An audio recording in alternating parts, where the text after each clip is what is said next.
भारतीय राजनीति का एक ऐसा चेहरा जो शब्दों की मर्यादा लांघने में माहिर है।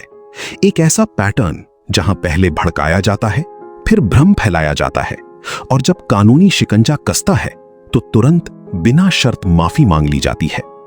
पवन खेड़ा से लेकर राहुल गांधी तक, आखिर क्यों कांग्रेस के लिए माफी एक राजनीतिक मजबूरी नहीं बल्कि उनकी कार्यशैली का हिस्सा बन चुकी है?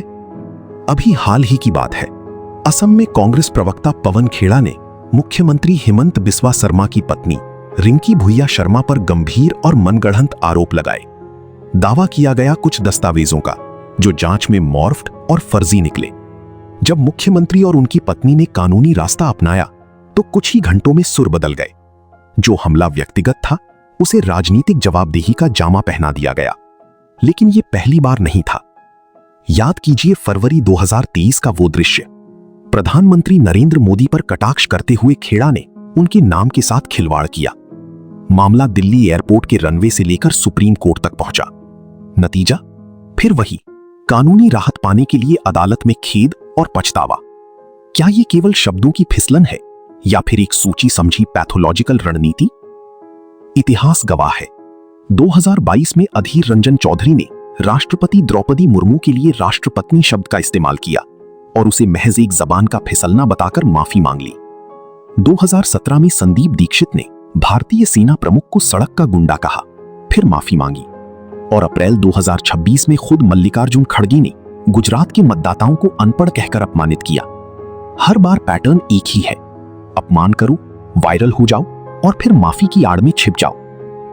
लेकिन इस माफीनामा संस्कृति का सबसे बड़ा चेहरा है राहुल गांधी। 2019 का चौकीदार चोर है अभियान। जब उन्होंने चुनावी रैली की झूठ को सुप्रीम कोर्ट के माथे मढ़ने की कोशिश की तो अदालत ने उन्हें आईना दिखाया। 3 पन्नों की बिना शर्त माफी ने यह साबित कर दिया कि राजनीतिक रंगमंच पर आप जनता को गुमराह कर सकते हैं, लेकिन कानून के सामने झूठ के पैर नहीं होते। चाहे शशि थरूर का कैटल क्लास वाला ट्वीट हो या सैम पित्रोदा की नस्लीय टिप्पणी वाले बयान, कांग्रेस की सबसे पढ़ी लिखी चेहरी भी इस जिंगोइज्म से अछूती नहीं है।